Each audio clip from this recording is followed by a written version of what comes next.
J'ai un parcours professionnel très atypique. J'ai exercé plusieurs métiers très satisfaisants, sans pourtant jamais parvenir à y trouver réellement ma place. C'est probablement la raison pour laquelle ce podcast me tient particulièrement à cœur. Qui sont ceux qui trouvent leur place ? Que font-ils ? Quelles sont les tâches quotidiennes de mes invités ? Comment les rendre intéressantes quand elles sont complexes ou répétitives ? Et puis ça veut dire quoi travailler ? Quels sont les métiers d'aujourd'hui ? Comment fait-on pour faire ou créer son job dans un contexte qui évolue rapidement ? Si comme moi vous voulez découvrir des personnes au job inspirant, épanouies du management, héros du networking, excités du tableur ou guillerets du PowerPoint, alors bienvenue dans The Good Place, le podcast qui parle de ceux qui ont trouvé leur voie. Quand je lance mes recherches d'invités, mon mot d'ordre interne, c'est des gens habités par leur métier. Permettez-moi de vous dire que vous allez découvrir probablement l'invité le plus habité par sa mission. Francis est le directeur général France de la société PayPal. Il est fils et petit-fils d'émigrés roumains. Il a construit toute sa carrière sur la valeur travail. Il apprend, il s'implique, il transmet, il défend. Imaginez un ambassadeur français en terre étrangère. Il défendrait notre culture, nos savoir-faire, la Tour Eiffel, nos fromages, le champagne et la haute couture bien sûr. Et bien c'est exactement ce que fait Francis. C'est l'ambassadeur de PayPal sur le territoire français. Il est plus que convaincu par cette marque dont il porte fièrement les valeurs, allant jusqu'à s'engager personnellement auprès des utilisateurs. Il aime la structure, la solution et l'idée de faciliter les échanges bancaires. Dans cet entretien, il décrit ses missions, son goût pour le travail bien fait et son sens du service. Vous écoutez The Good Place, c'est parti pour un épisode sans découvert, sans ribes et sans frais bancaires. Bonjour Francis. Bonjour Agnès. Tu vas bien ? Super, et toi ? Je vais bien, merci beaucoup de m'accueillir. C'est Avec gentil plaisir. Et merci d'avoir accepté mon invitation. Écoute, merci de m'avoir contacté. Ouais, Francis, est-ce que tu veux bien te présenter, me dire ce que tu fais dans la vie ? Donc, je suis Francis Barrel, je suis le directeur de PayPal France. Ça fait 8 ans et demi que je travaille chez PayPal et à peu près 1 an et demi que j'ai pris la tête de la France. Bravo, déjà, bravo, Merci. c'est un cool job. Ouais. PayPal est une solution de paiement digital. Est-ce que tu peux m'expliquer synthétiquement ce que ça veut dire et quel est le service que ça fournit ? Tout à fait. Alors, PayPal a été créé en 1998 et l'objectif premier, c'était de payer des amis, payer un ami. Ah, Et, merci. voilà. Et en fait, donc, la manière de payer un ami, c'était de lui envoyer ce qu'on appelle un P2P, donc personne to personne ou D'accord. de personne à personne. Ce qui est intéressant, c'est que les deux fondateurs de PayPal, Max Levchin et Peter Thiel, se disaient qu'à l'époque, tout se ferait sur l'infrarouge du Palm Pilot. D'accord. Pour ceux qui écoutent ce podcast et qui ne savent plus ce que c'est un Palm Pilot, c'est l'ancêtre de l'iPhone. Du téléphone, ouais, Voilà. c'est ça, ok. Et l'objectif était de le faire par infrarouge, donc à l'époque où ni le Bluetooth ni les autres échanges technologiques marchaient. Et ils se disaient, bon, peut-être qu'un jour aussi on pourra le faire par adresse email, mais c'est vraiment en solution de sécurité. On est en quelle année là ? En 98. Ouais, c'est ça, fin des années 1998. 90. Donc c'est avant vraiment l'explosion d'Internet et Mhm. c'est surtout le paiement entre particuliers, entre amis, donc pour se rembourser de l'argent ou sinon pour payer sur eBay. Et c'est comme ça que PayPal s'est lancé au tout départ, donc soit pour rembourser un ami, donc du P2P comme on dit aujourd'hui, soit pour payer sur eBay. Et au fur et à mesure de l'évolution d'Internet, quand les autres sites se sont vraiment développés, PayPal a permis aux gens de payer de manière très facile, très sécurisée et très rapide sur Internet, partout dans le monde, comme s'ils payaient un ami qui était en face. Finalement, plus personne n'utilise de Palm Pilot aujourd'hui, tout le monde utilise un smartphone. Et c'est comme ça que PayPal a évolué dans l'histoire. C'est hyper intéressant. Je ne savais pas, en tout cas, PayPal. PayPal ou Voilà, ouais, c'est ça. Voilà, PayPal au départ, PayPal. Voilà. Ok, génial. Écoute, je suis contente. En tout cas, c'est une grosse info pour moi. Ouais. Directeur France de PayPal, ça envoie pas mal. Ça implique quoi ? C'est quoi concrètement tes missions ? Qu'est-ce que ça veut dire ? Alors déjà, justement, il ne faut pas que le titre me monte à la tête, parce que je ne suis qu'un parmi des milliers chez PayPal et je suis le 8e directeur de PayPal France, puisque PayPal France existe depuis 2004. Et donc, qu'est-ce que ça implique ? Donc déjà, c'est représenter PayPal. Tu veux dire que c'est un peu comme les présidents des États-Unis, tu es le 8e à porter le titre, c'est ça ? Voilà, exactement. Oui. Je crois qu'il y a eu 46 présidents des États-Unis, 47 ouais. avec Biden, mais donc le 8e à porter le titre. Donc je sais que je ne suis qu'un parmi d'autres, encore une fois. Okay. Mais tant que je le suis, voilà, exactement. Ouais. Tant que je le suis, je ferai mon maximum pour bien représenter la marque PayPal en France, puisque aujourd'hui, quand on Google PayPal France, en général, on tombe rapidement sur moi. Donc ce qui fait que je me retrouve avec des gens qui m'appellent. Pas plus tard qu'hier, j'ai une personne qui a trouvé mon numéro de téléphone professionnelle et elle avait un problème avec une arnaque malheureusement sur Internet et donc elle me demandait comment l'aider. Donc j'ai fait le service client pendant une petite demi-heure pour l'accompagner. Mais donc voilà, donc premièrement, c'est représenter PayPal en France. Tu veux dire qu'elle a trouvé ton numéro perso, ton portable perso? Alors, pas perso, pro, mais ce qui est encore plus caché normalement. Enfin bon, D'accord. les deux sont moins visibles. Elle t'a appelé, bonjour Elle m'a monsieur, appelé, j'ai un bonjour, voilà, j'ai problème. un problème avec PayPal, j'ai essayé de joindre le service client, j'y arrive pas, donc je vous appelle vous. D'accord. Et donc j'ai fait le service En client. vrai, c'est pas voilà, ton job. voilà. On est Non, c'est pas d'accord. mon job, mais en même temps, ça me fait plaisir presque, même si c'est très fatigant, Mhm. parce que je représente la marque et que c'est ma responsabilité de s'assurer que finalement, j'aimerais que mes quasi 13 millions d'utilisateurs français soient tous très contents de la manière dont ils utilisent les services PayPal. Et donc encore une fois, premièrement, c'est porter la responsabilité de la marque en France. Ouais. Donc c'est s'assurer que, je dirais la majorité, parce que tous c'est impossible, mais la majorité des clients soient satisfaits du service PayPal. Deuxièmement, c'est continuer à faire développer le service de PayPal en France, donc constamment échanger avec des nouveaux e-commerçants, des futures licornes françaises, même des petites startups, des belles startups, et s'assurer qu'elles sachent qu'elles peuvent utiliser PayPal pour se développer en France et dans le monde, parce qu'on est, je trouve qu'on est indispensable pour aider les entreprises à se développer en France et surtout dans le monde, parce qu'avec 400 millions de clients dans le monde, c'est très facile pour un client étranger de faire confiance à PayPal pour acheter sur un petit site qu'il ne connaît pas. Et puis après, du coup, c'est aider mes équipes à faire leur métier et à développer aussi la présence de PayPal en France. Voilà. Tu es un peu l'ambassadeur de PayPal, en fait, c'est ça? Alors, Ici, moi, sur le c'est comme territoire ça que je français. vois mon rôle. Voilà, D'accord. franchement, j'essaye d'expliquer aux équipes en France, mais à tous les gens avec qui travaillent pour moi, que on a tous une responsabilité vis-à-vis de PayPal. Donc, on est tous des ambassadeurs de PayPal, quel que soit le rôle, quel que soit le niveau de seniorité à l'intérieur de PayPal. On est tous des ambassadeurs et on se doit de représenter la marque fièrement et de la manière la plus customer friendly possible. Est-ce que c'est très américain et très corporate comme manière de faire? Ou tu penses que non, Alors, aujourd'hui, dans toutes les boîtes, c'est ce que c'est le message j'espère. qu'on devrait envoyer? J'espère. Mais alors, c'est vrai que je pense que PayPal en général, on a une expression qui dit qu'on doit être customer champion.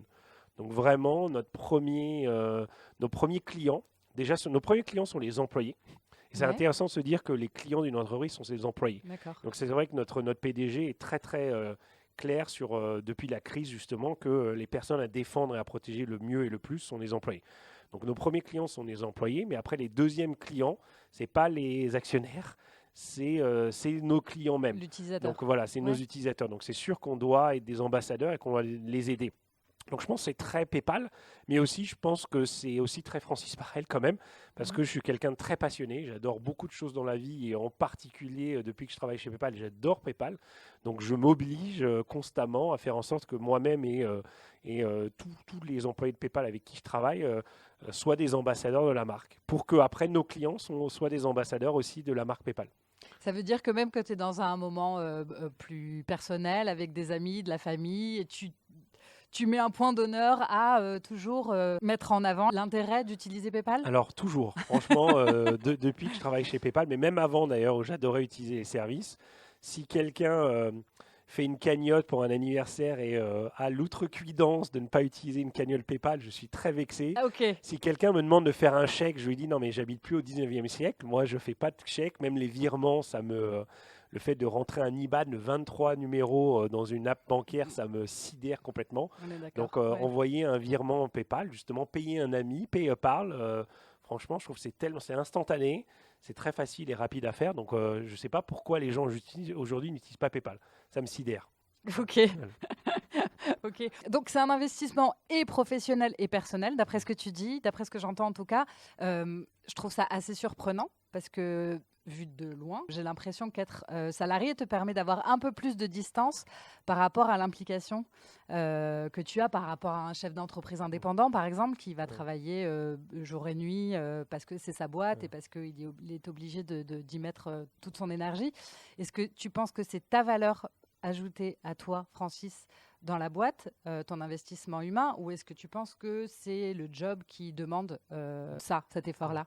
Alors, je pense qu'il y a plusieurs choses. La première, c'est que on est une entreprise Internet, donc nos clients, ils fonctionnent 24/7. Ouais. Donc si nous, on n'est pas disponible le plus longtemps possible, du coup, je trouve qu'on déçoit nos clients. Donc Mhm. après, effectivement, en général, on a le droit à de connexion. On a très très peu d'emails le week-end, surtout en interne. On peut avoir des clients qui nous contactent, soit par téléphone, soit par email Ouais, le chez week-end, toi, oui. mais c'est plutôt rare.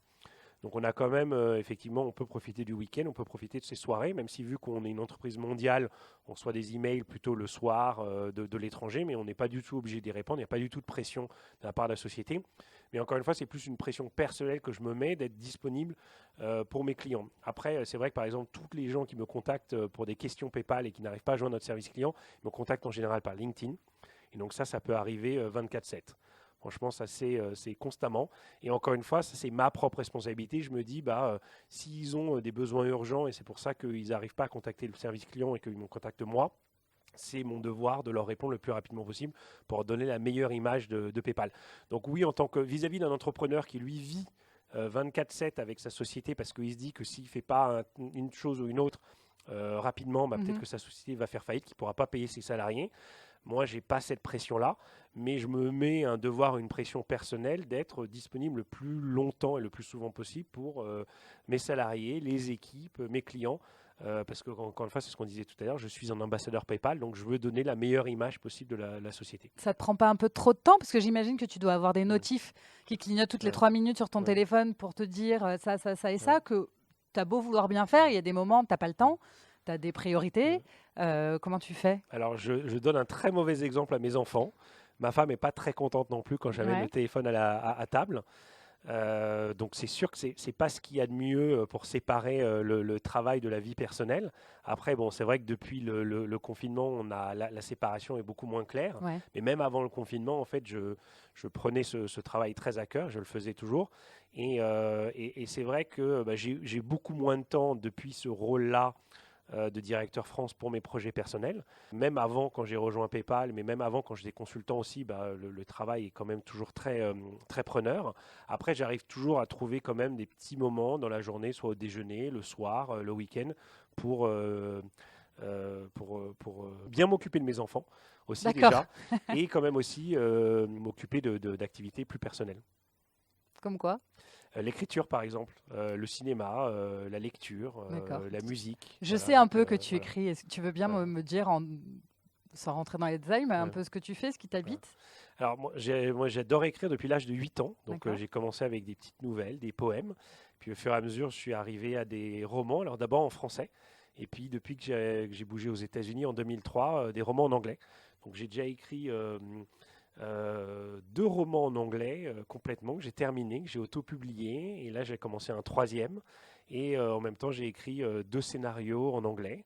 Et j'en ai commencé 2 autres aussi en parallèle. Donc j'ai toujours en général 2 ou 3 projets d'écriture en même temps, ce qui fait que c'est vrai que mon cerveau fonctionne à plein régime tout le temps, puisque c'est vrai que si je m'occupe pas de mon boulot ou de mes clients, je pense tout de suite à l'intrigue de mon roman, de mon scénario, comment faire avancer l'intrigue et comment terminer le roman, le scénario, parce que c'est vrai que le sentiment de satisfaction qu'on a à terminer Mhm. Ouais. un projet d'écriture et à le tenir dans les mains une fois que c'est imprimé est vraiment, je pense, inégalé, même je pense pour les entrepreneurs dont on parlait tout à l'heure qui arrivent peut-être un jour à vendre leur entreprise ou à entrer leur entreprise en bourse.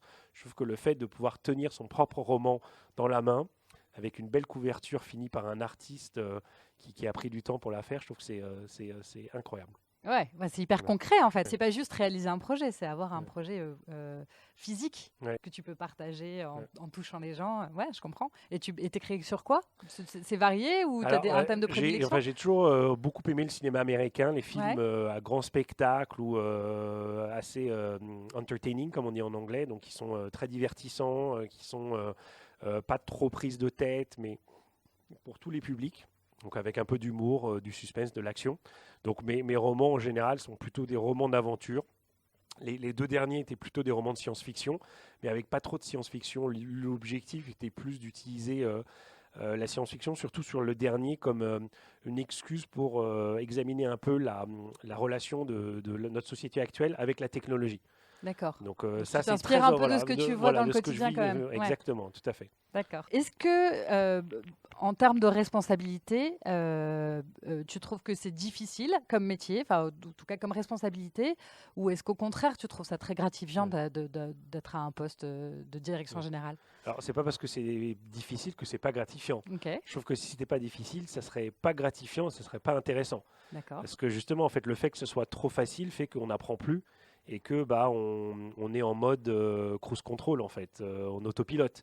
Alors que le fait que tous les jours il y ait des difficultés, tous les jours on se demande mais comment est-ce que je vais le faire, comment est-ce qu'on va y arriver ensemble en équipe, fait que j'apprends tous les jours et que je m'ennuie jamais. Et il y a quelque chose que j'ai toujours adoré dans tous les jobs que j'ai toujours occupé, c'est de sortir de ma zone de confort et d'être en situation d'apprentissage constamment. Parce que si c'est pas le cas, encore une fois, je trouve qu'on s'ennuie. Alors je sais pas si c'est ma génération et même les générations suivantes, on a tellement été harcelés de toutes parts par des signaux contradictoires, que ce soit les nouvelles technologies, que ce soit Internet ou la télé ou des choses comme ça. On a toujours plus d'informations, plus d'attaques de toutes parts. Mais donc moi, j'ai toujours appris à gérer différentes tâches en même temps. Et donc c'est pour ça que j'adore ce que je fais parce que je m'ennuie jamais et qu'il y a toujours un sujet différent. Et en général, par jour, il y a entre minimum 5 à 10 sujets différents qui vont arriver sur la table. Parfois des nouveaux, parfois c'est juste la continuation de la veille. Alors, comment tu fais justement quand tu sais pas, puisque c'est un challenge visiblement permanent et que c'est ça qui t'intéresse? Il y a bien des moments où tu n'as aucune idée, soit parce que c'est trop techno, soit parce que c'est un problème auquel tu n'as pas encore eu à faire face. Comment tu fais? À qui tu demandes de l'aide? Et est-ce que tu as le droit de demander de l'aide? Est-ce que tu n'es pas censé avoir la science infuse puisque tu es directeur général? Alors, en fait, on est une entreprise tellement complexe que personne ne peut avoir la science infuse. C'est pas possible. Mais justement, en fait, c'est vrai que ça fait assez longtemps que je travaille chez PayPal pour savoir à qui demander, à qui poser la question, comment est-ce que tu fais ça, est-ce que tu peux me dire sinon qui pourrait nous aider. En fait, c'est un peu, je dirais, c'est un peu ma force, mais c'est aussi une qualité d'avoir chez PayPal, c'est d'avoir un bon réseau. C'est très important dans la vie en général Mhm. professionnelle, mais aussi chez PayPal, c'est de pouvoir naviguer le réseau interne et de savoir à qui demander très rapidement.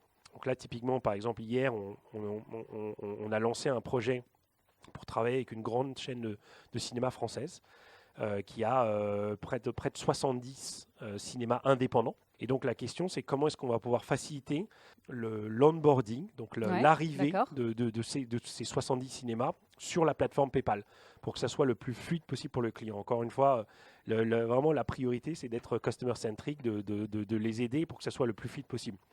Et donc, vu qu'on ne l'a pas nécessairement fait pour des cinémas en France, j'ai posé la question à mes collègues en Angleterre. Donc j'ai posé la question à mon père, la personne qui occupe le même rôle que moi en Angleterre. Je lui ai dit, ben voilà, je me souviens qu'il y a quelques années, tu m'avais parlé d'une chaîne de pub, donc qui n'a Mhm. rien à voir avec le D'accord, cinéma, mais oui. c'est Bon, exactement la ouais, même commercialement, problématique. c'est. Ouais. Voilà. Tu m'avais dit que voilà, vous aviez lancé une centaine de pubs d'un coup en même temps sur la plateforme PayPal. Est-ce que tu peux me dire comment vous l'avez fait? Et donc lui, il m'a mis tout de suite en contact avec les personnes dans son équipe qui l'avaient fait. Donc voilà, en général, c'est un peu comme les 6 degrés de séparation avec Kevin Bacon. Ouais, Il faut ouais, arriver à moins de 6 degrés pour arriver à la bonne réponse. d'accord. Donc voilà, c'est l'objectif, c'est de savoir qui pourra donner la réponse ou qui pourra me mettre en contact avec la personne qui pourra me donner la réponse. Donc ça, c'est en général, donc j'y arrive. Et sinon, si je ne sais pas, je peux demander à ma manager, ma boss, qui elle connaît encore mieux PayPal que moi. Elle travaille depuis plus longtemps que moi. Elle a occupé mon rôle avant en France. Donc elle connaît très très bien le rôle en France et maintenant en Europe du Sud. Donc si je ne sais pas comment trouver la solution, je pourrais lui demander sans aucun problème. Sans aucun problème. Ouais. Est-ce qu'on a des moments où on a un peu honte ou les Ouais. boules de demander parce qu'on ne sait pas? Ni chez PayPal en général, ni moi en particulier. C'est pas du D'accord. tout un aveu de faiblesse. Je trouve qu'au contraire, le cacher et essayer de trouver tout seul, pour moi, c'est un aveu de faiblesse. Parce qu'encore une fois, on perd du temps, on fait perdre du temps à son client et ça ne sert à rien à personne en fait. Donc au contraire, poser une question, si elle est en plus Mhm. intelligente, et même si elle n'est pas nécessairement intelligente, mais qui est une Ouais. question naïve, encore une fois, ça ne porte aucun impact négatif et ça fait avancer les choses. Tu as N+1, juste pour info, c'est quoi son poste? Donc elle est directrice de l'Europe du Sud. Ok. Donc elle gère la France, l'Italie et l'Espagne. D'accord, toi tu es un pays, elle a une zone. Exactement, ok, tout à fait. D'accord. Est-ce que tu veux bien revenir sur ton parcours pour qu'on comprenne plus précisément comment tu es arrivé à ce poste et à ce niveau d'expertise? Donc moi j'ai fait une prépa HEC à Paris. Après j'ai intégré une école de commerce, l'EDEC à Lille. J'ai fait ça pendant 2 ans. Après j'ai fait une année césure chez Renault, qui était en audit interne. Et ça m'a vraiment confronté au monde de l'entreprise et un peu à l'organisation conseil en interne, puisque c'était des petites missions de 2 à 3 mois avec des managers qui changeaient à chaque fois, des collègues, des coéquipiers qui changeaient à chaque fois. Donc c'est ce qui m'a donné le goût de travailler dans le conseil. Donc dès la sortie d'école, quand j'ai fait ma 3e année d'EDEC après l'année césure, j'ai essayé de trouver un peu ce même modèle. Donc j'ai rejoint BNP Paribas où j'ai fait du conseil interne. J'ai fait ça pratiquement 3 ans. Après je suis parti faire un MBA aux États-Unis. Et à la sortie de mon MBA, j'ai rejoint un cabinet de conseil à New York où j'ai fait ça pendant 4 ans. Après, je suis rentré en France parce que ma petite fille est née à New York. Donc, on a décidé de rentrer pour retrouver la famille. Donc, j'ai fait un cabinet de conseil en France dans les services financiers aussi pendant 3 ans. Et au bout de 7 ans de conseil, du coup, j'ai rejoint PayPal. Donc, ça fait 8 ans et demi. J'ai eu 5 rôles différents au sein de PayPal. Pourquoi parce qu'une offre d'emploi chez PayPal qui t'a intéressé, parce qu'une envie particulière, qu'est-ce qui a fait que tu passes du conseil à PayPal? C'est quand même 2 mondes différents. Alors, il y avait 2 raisons principales. La première, c'est que c'est vrai que dans le conseil, en fait, on fait beaucoup de recommandations, mais on met rarement en application ces recommandations. Donc, c'est vrai que plus j'avançais en seniorité dans le conseil, plus ça me manquait de suivre un peu la mission et ça me frustrait. Donc j'ai essayé de chercher des rôles beaucoup plus opérationnels. Et deuxièmement, puisque pendant les 7 ans de conseil en stratégie, je faisais beaucoup de missions autour des paiements. Et quand on fait des missions autour des paiements, on découvre très rapidement que PayPal est le leader mondial, ou en tout cas le leader du monde occidental. Et donc je suis tombé amoureux de PayPal lors d'une de mes premières missions quand je suis rentré en France. Et donc j'ai tout fait pour rejoindre la société. Pendant 2 ans, je contactais régulièrement un ancien de l'EDEC qui était chez PayPal. Et il ne me répondait pas tout de suite. Il a même fallu presque 2 ans pour qu'il me réponde. Et au bout de 2 ans, il m'a dit j'ai forwardé ton dernier email où tu me parlais de tes missions en Afrique et au Moyen-Orient à une équipe qui est en train de lancer PayPal Moyen-Orient et Afrique du Nord et qui va peut-être avoir besoin de recruter quelqu'un. Et donc du coup, j'ai été mis en contact avec cette équipe-là. On s'est rencontrés et ils ont vu que j'étais vraiment déjà passionné de PayPal avant même de rejoindre la société. Et donc j'ai rejoint l'équipe Moyen-Orient, Afrique du Nord début 2013 et I never look back, comme on dit en anglais. Donc c'était le début d'une grande aventure. Voilà. Ouais, tu vas un peu fort parce que tu dis je suis tombé amoureux de PayPal. C'est vachement fort comme énergie. Alors j'ai utilisé le mot de passion tout à l'heure. En fait, moi en général, je fais rarement les choses à moitié. Donc vraiment, quand j'ai découvert que PayPal était une entreprise incroyable qui était le leader du paiement, je me suis dit c'est dans cette société-là que j'ai envie de travailler. C'est plus dans le conseil, c'est plus pour les banques qui étaient à l'époque mes clients qui voulaient concurrencer PayPal. Je me suis dit non, c'est pour PayPal que j'ai envie de travailler. Donc j'ai tout fait pour rejoindre la société. C'est quoi la référence ou la valeur principale qui te touche? C'est très humain là ce que tu me racontes là comme émotion. Il y a un truc qui vibre en toi parce que il y avait quelque chose qui t'intéressait plus qu'ailleurs visiblement. Dans les missions de conseil, ce qui me plaisait le plus, c'était les missions très concrètes, très opérationnelles, c'est ce que je disais, mais surtout en fait qui avait un lien avec le quotidien, soit des Français quand c'était en France, soit des Américains quand c'était à New York. Mais l'objectif était vraiment de faire avancer les choses, de faire progresser la technologie, l'innovation, les services clients, plutôt que de rester à une énième stratégie qui va juste permettre à la société cliente de gagner plus d'argent. Non, moi, je voulais vraiment innover, aider les clients à innover. Et justement, j'ai trouvé que dans les paiements, en fait, c'était quelque chose de très concret, puisque en fait, tout le monde a un porte-monnaie dans sa poche, même si pas tout le monde a une carte bancaire. Tout le monde sait à quoi ça ressemble une carte, même dans les pays peu bancarisés. Donc, je voulais vraiment me rapprocher de ce quotidien des clients et ce quotidien très concret où chacun sait, quand on parle du paiement, de quoi on parle. Et même si, encore une fois, ils n'achètent pas nécessairement sur Internet et peut-être pas avec PayPal, au moins, peut-être qu'ils ont entendu parler de PayPal, ou en tout cas, ils savent aujourd'hui les enjeux d'acheter sur Internet, la facilité d'acheter à Internet, le besoin de faciliter les paiements sur Internet, la sécurité des paiements. Et donc ça, c'était quelque chose qui me fascinait. L'atout numéro 1 de PayPal, c'est quoi? C'est la sécurité? Ouais. Parce qu'en fait, l'objectif de tout premier de PayPal, dès 1998, c'était de faciliter faciliter les échanges entre deux amis, mais par une adresse email ou par infrarouge, sans qu'il y ait besoin d'échanger des informations financières, même entre amis. Mais en plus, pour rassurer et pour sécuriser les échanges, c'est encore mieux d'encrypter ces informations et de faire en sorte qu'elles ne soient pas écrites sur des post-it et qu'elles ne soient pas marquées nulle part. Ok. Et donc après, c'est cette sécurité-là qui a permis la facilité. Et c'est ça qui est intéressant, c'est que en fait, dans les paiements Internet et même au mobile aujourd'hui, il y a un équilibre vraiment qui est très très précieux, qui est un équilibre entre la facilité et la sécurité. Si c'est trop facile, en général, c'est que ce n'est pas assez sécurisé. Donc il peut y avoir des fraudes, il peut y avoir des arnaques et des choses comme ça. Si c'est trop sécurisé, du coup, il va y avoir moins de paiements parce que ce sera trop difficile et donc les gens ne vont pas acheter. Donc on va avoir de la déperdition et ce qu'on appelle un taux de conversion qui est très faible, donc des gens qui ne vont pas acheter. Or, quand quelqu'un lance son activité sur Internet, il veut vendre et donc il veut faire du chiffre d'affaires et si les gens n'achètent pas, il n'y a pas de chiffre d'affaires. Donc c'est vraiment cet équilibre très très précieux entre sécurité et facilité. Donc PayPal a réussi à trouver un mode de sécurité qui était inédit à l'époque, qui était très très innovant, et à continuer d'investir énormément dans la sécurité pour que à chaque fois en fait plus c'est sécurisé, plus en fait ils permettent de rendre les choses faciles aussi. Et toi, tu utilises PayPal au quotidien? Tout le temps. Tout le temps. Trop peut-être, mais et c'est vrai qu'aujourd'hui je ne dépense plus sur un site quand il n'y a pas PayPal. C'est vrai? C'est devenu, en fait, et c'est marrant parce que je ne pense pas que ce soit un réflexe que des employés de PayPal. On m'a dit que les clients qui adorent PayPal, leur premier réflexe, c'est quand ils vont sur un site internet, ils vont tout en bas du site internet, ils vont regarder dans ce qu'on appelle le footer, donc le bas de page du site internet, et ils vont voir en général les logos. Il y a toujours Visa, Mastercard, parfois American Express et bien souvent PayPal. Et s'ils ne voient pas PayPal, et ben, du coup, ils cherchent le même produit mais sur un autre site pour être sûr de pouvoir payer avec PayPal. Tu penses que si tu travaillais pour une autre marque, tu serais aussi habité par le produit ou c'est vraiment cette solution-là que tu trouves vraiment particulièrement utile, efficace et qui fait que tu es aussi dithyrambique sur le sujet? Depuis tout petit, j'ai toujours adoré les grandes marques. Je me souviens que l'un des premiers livres que mes parents m'avaient acheté, c'est les 100 plus belles marques françaises. Et il y avait des belles images de tout, de petits bateaux, de Renault, de Lu, Danone et des choses comme ça. Et j'ai toujours été fasciné par les marques.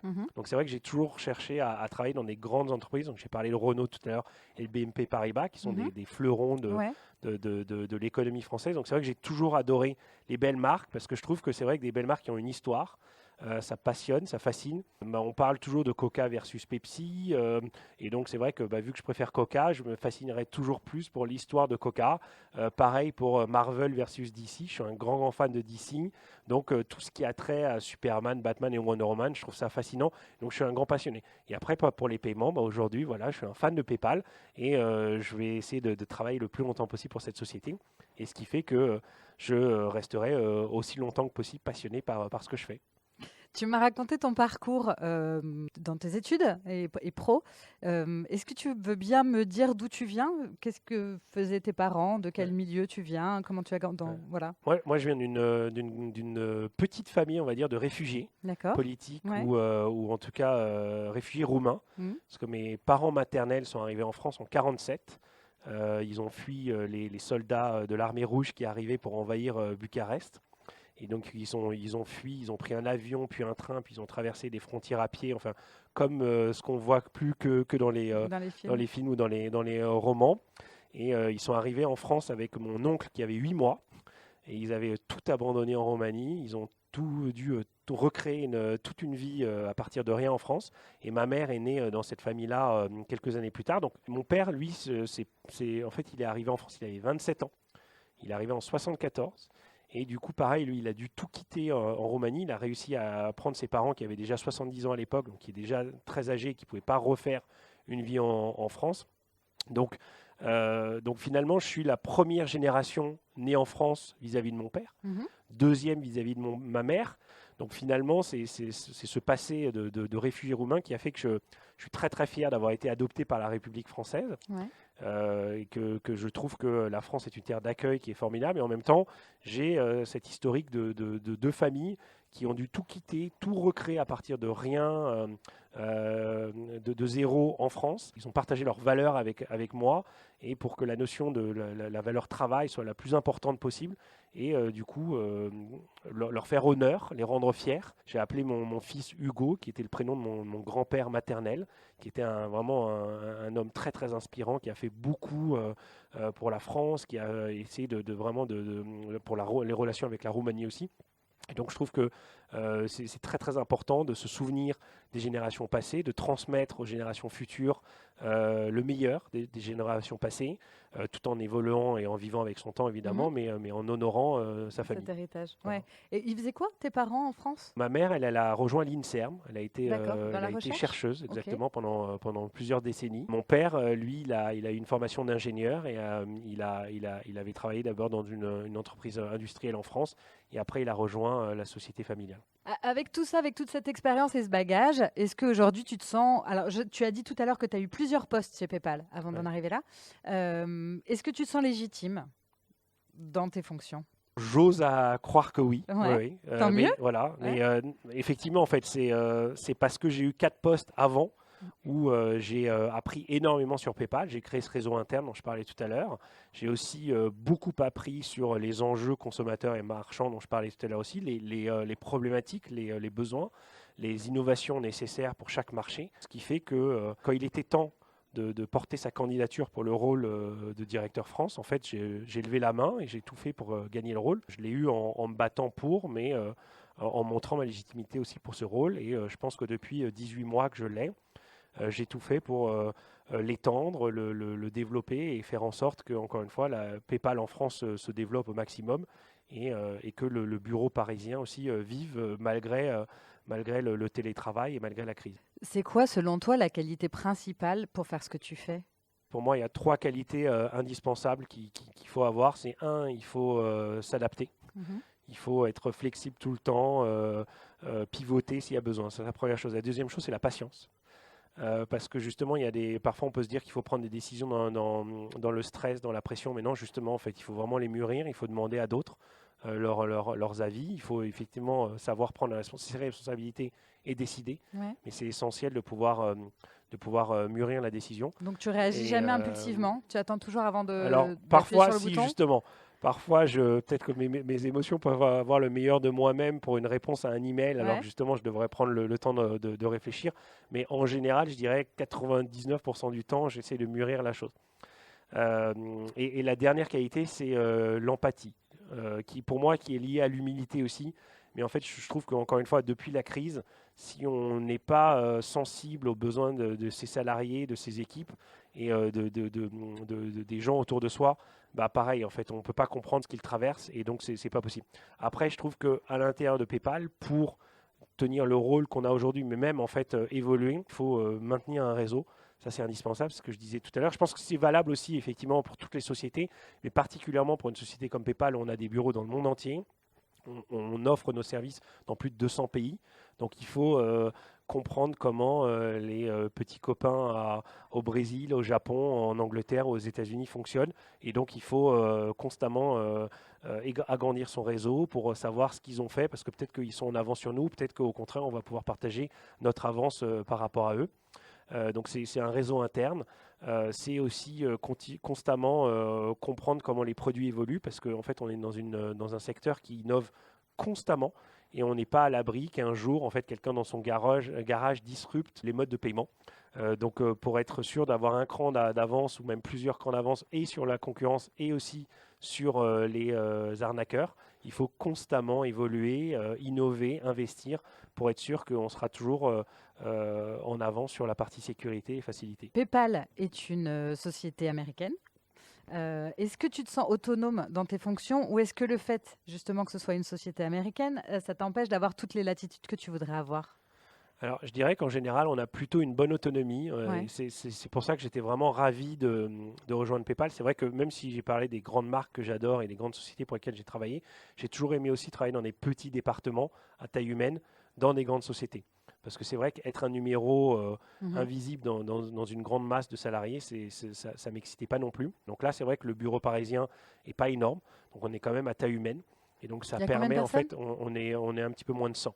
Et Oui. donc ça Ok. permet en fait d'essayer de bien connaître tout le monde, d'être en relation le plus souvent possible avec tout le monde. Donc on a tous les avantages d'un grand groupe, on a la protection, on a l'innovation, on a les investissements, et en même temps en fait on a l'agilité, on a le côté humain, on a le côté très réactif d'une petite start-up.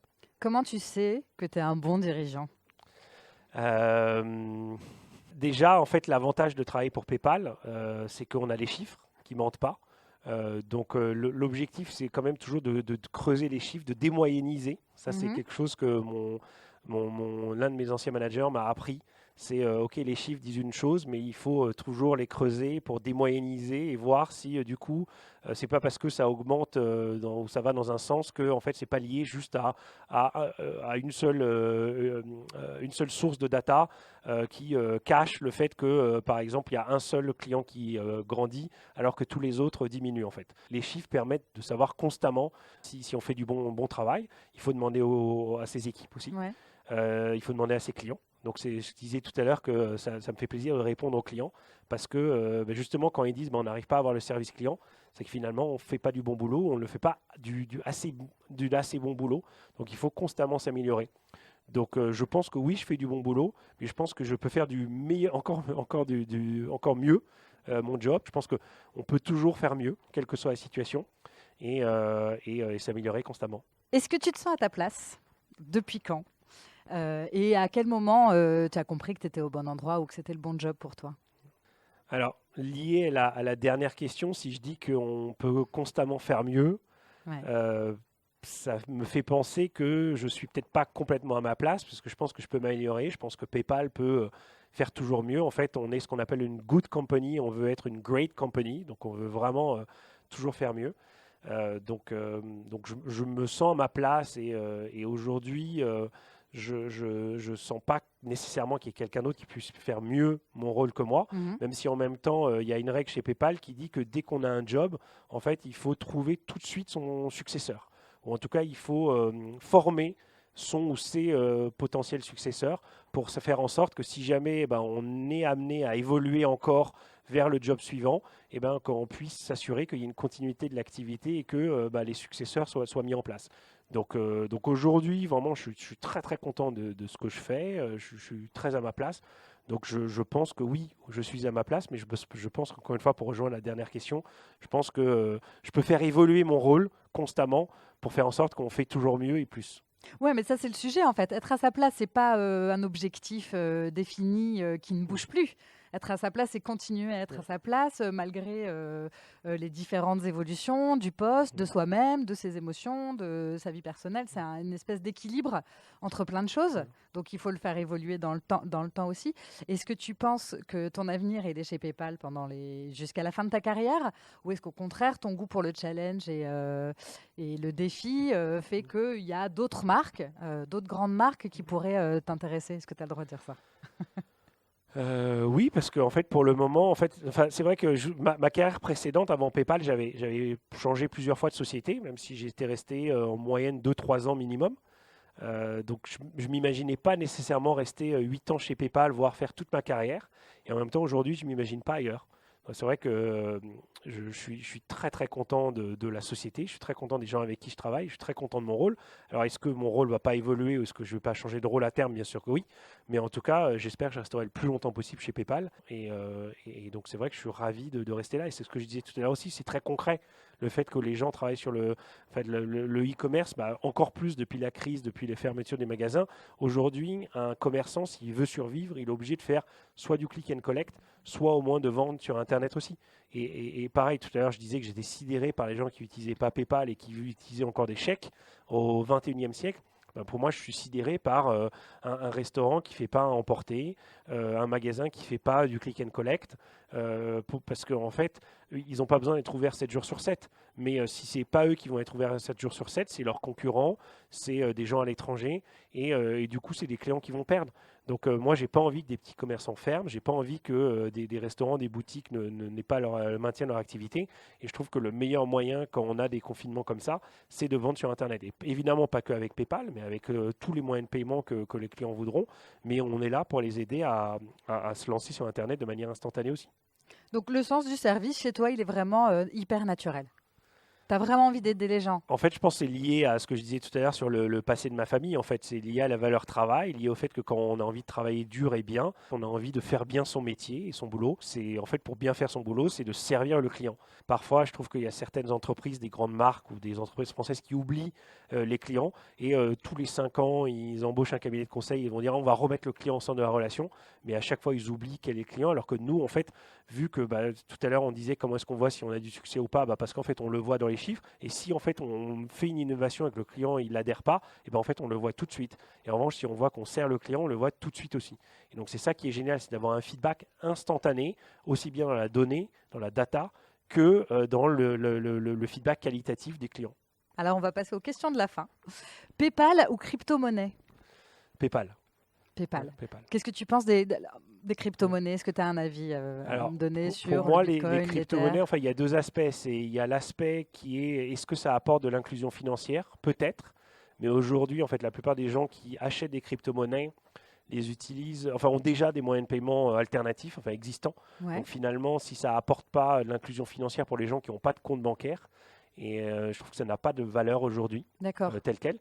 Et en revanche, le deuxième aspect, c'est est-ce que ça permet de faire des investissements? Et pour moi, dans ce cas, c'est plus soit de la spéculation ou de l'achat. Et en fait, il y en a qui achètent de l'or, du pétrole ou du blé. Et il y en a d'autres qui achètent des crypto-monnaies. Donc c'est un actif. C'est un investissement comme un autre. Parce que j'ai lu quand même que PayPal allait se positionner en tant que moyen de paiement aussi pour les crypto-monnaies. Alors en fait, on a fait deux choses. Donc l'année dernière, on a lancé l'achat de crypto-monnaies par PayPal, l'achat et la vente. Mais encore une fois, on peut acheter des ordinateurs portables, de la nourriture, des voitures avec PayPal. Donc là, il y a même des endroits où vous pouvez acheter des actions, des obligations, faire des investissements financiers. Et donc, ce qu'on a fait, c'est que les gens pouvaient maintenant acheter de la crypto-monnaie avec PayPal. Donc finalement, encore une fois, ça reste dans notre activité principale. Ce qu'on a lancé il y a quelques semaines, c'est aussi le fait que les gens pouvaient utiliser directement les crypto-monnaies qu'ils avaient sur leur solde PayPal pour acheter sur les sites internet. Mais encore une fois, il y en a qui utilisent une Visa, une Mastercard, une American Express, et maintenant ils utilisent une crypto-monnaie. Donc finalement, ça ne change pas nécessairement ni notre fonctionnement, ni notre rôle vis-à-vis des crypto-monnaies. Oui, c'est un compte de plus. Voilà, c'est un compte de plus, c'est un actif de plus, c'est un moyen de paiement supplémentaire. Là où, encore une fois, on essaye vraiment de trouver comment pousser les crypto-monnaies, c'est ce que je disais, c'est dans l'inclusion financière, c'est comment est-ce qu'on va pouvoir permettre aux gens qui n'avaient pas de compte bancaire de pouvoir accéder directement à de la crypto-monnaie pour pouvoir après utiliser PayPal pour acheter dans le monde physique ou Internet avec PayPal via la crypto-monnaie. J'aurais dû te poser la question avant, mais l'inclusion financière, concrètement, ça veut dire quoi? Ça veut dire donner des moyens de paiement à des gens qui n'en ont pas? Alors, en fait, déjà, pour moi, la première définition de l'inclusion financière, c'est pas de discrimination. Et en fait, on peut se dire, évidemment, c'est Internet ou c'est le paiement, pourquoi il y a de la discrimination? En fait, ce que j'ai vu quand j'ai travaillé au Moyen-Orient, c'est quand on est une femme, par exemple, et qu'on veut avoir un compte bancaire, donc même pas lancer son activité, mais juste avoir un compte bancaire, il faut venir avec son mari, son frère ou son père. Même certains pays qui sont assez ouverts, qui sont quasi laïques, malgré tout, les femmes ne peuvent pas ouvrir un compte bancaire sans la présence d'un homme. Donc ça, c'est discriminatoire et c'est pas du tout inclusif. Après, en fait, il y a une deuxième notion qui est la notion d'accès aux services financiers pour les personnes qui ont moins de moyens ou qui n'en ont pas du tout. Donc qui n'ont pas de compte bancaire, qui n'ont pas de carte bancaire. Donc ça aussi, ça fait partie de la mission de PayPal, c'est de développer nos services dans le monde entier et de manière tellement facile que des gens qui n'ont pas de compte bancaire mais qui reçoivent un chèque, par exemple, ils peuvent scanner ce chèque et mettre les fonds sur leur compte PayPal et après pouvoir le dépenser. Des gens qui ont des espèces peuvent aller dans des Walmart aux États-Unis, par exemple, et ils peuvent mettre les espèces directement sur leur solde PayPal pour pouvoir le dépenser après. Ils n'ont pas besoin de compte bancaire, ils n'ont pas besoin de carte bancaire. Ok. Alors, Elon Musk ou Jack Ma? Jack Ma. Pourquoi? Parce que je trouve que ce qu'il a fait avec Alibaba en Chine, alors que justement la Chine était très très peu bancarisée et qu'il a vraiment aidé la Chine à dépasser, à sauter plein d'étapes dans la digitalisation de l'économie et dans l'ouverture de l'économie aussi, puisqu'il a créé une marketplace qui s'est ouverte à des marchands étrangers qui voulaient vendre en Chine ou des marchands chinois qui voulaient vendre à des acheteurs étrangers. Donc ça, c'est extraordinaire. Alors que je trouve et il le fait de manière très humble. alors que Elon Musk, je trouve que il se met vraiment en général très très en avant. Et par exemple, il y a beaucoup de gens qui oublient que c'est pas le cofondateur de PayPal, qu'il avait créé X.com, Oui, qui était il a racheté ouais. qui a fusionné après avec PayPal en fait. Ouais. Donc voilà, donc Jack Ma. Ok. Carte bleue ou espèce? Carte bleue, évidemment. Bah je n'ai jamais je d'espèce sais même pas sur pourquoi moi. je pose la question. Ok, la blockchain, pour toi. Mais est-ce qu'il y a un problème justement Pardon. par rapport à l'inclusion financière Ouais. aussi? C'est-à-dire qu'en fait, nous, jusqu'à il y a 2 ans, on avait nos tickets restaurants qui étaient en tickets papier. Donc on pouvait, vu que j'avais jamais de monnaie sur moi, j'avais quand même des tickets restaurants, donc Ouais. je pouvais les donner à des sans-abri que je croisais dans la rue. Et là aujourd'hui, vu que j'ai ni espèce ni ticket restaurant, c'est un gros problème. Donc je me pose la question, on essaie de travailler un projet peut-être un jour pour pouvoir aider aux donations aux sans-abri grâce aux tickets restaurants et grâce à PayPal. Ça serait mon rêve qu'on puisse distribuer sinon aux sans-abri le moyen de pouvoir accepter des donations via des cartes bancaires comme on le voit aujourd'hui dans certaines églises où aujourd'hui on peut faire des dons via des cartes bancaires. Ah bah écoute, je trouve le projet, enfin voilà, s'il y a Ouais. un projet qui se met en place, je trouve ça très très intéressant, j'adorerais en savoir plus. La blockchain alors, révolution humaine ou soumission numérique? Alors moi je suis un très très grand optimiste sur l'innovation et la technologie. Ouais. Donc je ne pense pas que l'homme va devenir l'esclave de robots, d'intelligence artificielle ou va être soumis à une quelconque technologie. Donc pour moi, c'est plutôt une révolution. Et en fait, c'est vrai qu'on confond parfois blockchain et crypto-monnaie. La crypto-monnaie, encore une fois, c'est un actif, alors que la blockchain, c'est une technologie qui permet de relier un acheteur et un vendeur qui ont justement échangé un actif, qui peut être de la crypto-monnaie ou autre chose. Donc je pense que la blockchain permet de faire des échanges de manière très transparente et peut-être justement participera à l'inclusion financière. J'ai une dernière question. Est-ce que tu as dans ton entourage une personne au moins aussi habitée que toi par son job et que je pourrais inviter pour un prochain épisode? Je sais que chez PayPal, il y a beaucoup de gens qui sont très passionnés, donc peut-être que tu voudras changer de société. Ouais. Je connais par exemple le cofondateur de Miracle qui s'appelle Philippe Corot, qui est extraordinaire, qui a fait quelques podcasts aussi, qui est très habité par sa passion pour les marketplaces. Donc ça reste un peu e-commerce, mais c'est très intéressant et il parle justement des échanges et de la mise en relation entre des acheteurs et des vendeurs de manière très fascinante. Donc, je pense que ça pourrait être un sujet pour l'un de tes prochains podcasts très intéressant pour toi. Francis, merci beaucoup pour ton temps. Merci beaucoup pour d'avoir répondu à toutes mes questions. Et qu'est-ce que je te souhaite? Que tout le monde en France ait un compte PayPal. Mais oui. Eh ben, écoute, souhaitons ça. Ouais. Merci beaucoup. À bientôt. Merci Agnès. Au revoir. Vous êtes arrivés au bout de cet épisode. Merci infiniment pour votre écoute. J'espère que cet entretien vous aura aidé à mieux comprendre ce métier. Ce podcast est un projet très personnel que j'espère voir grandir un peu plus chaque semaine. Alors si le cœur vous en dit, abonnez-vous et n'hésitez pas à donner votre avis et à me donner une note sur Apple Podcast. 5 étoiles, ce serait pas mal. C'est peut-être un détail pour vous, mais pour moi, ça veut dire beaucoup. Enfin, si vous voulez vous-même venir me raconter votre métier et me dire pourquoi vous vous y sentez à votre place, contactez-moi sur Instagram, The Good Place, le podcast. Pas de tiret, pas de point. The Good Place, le podcast. Je serai ravie d'en discuter avec vous. À la semaine prochaine pour une nouvelle rencontre. Et n'oubliez pas, votre place, c'est celle que vous décidez de prendre. Bye bye!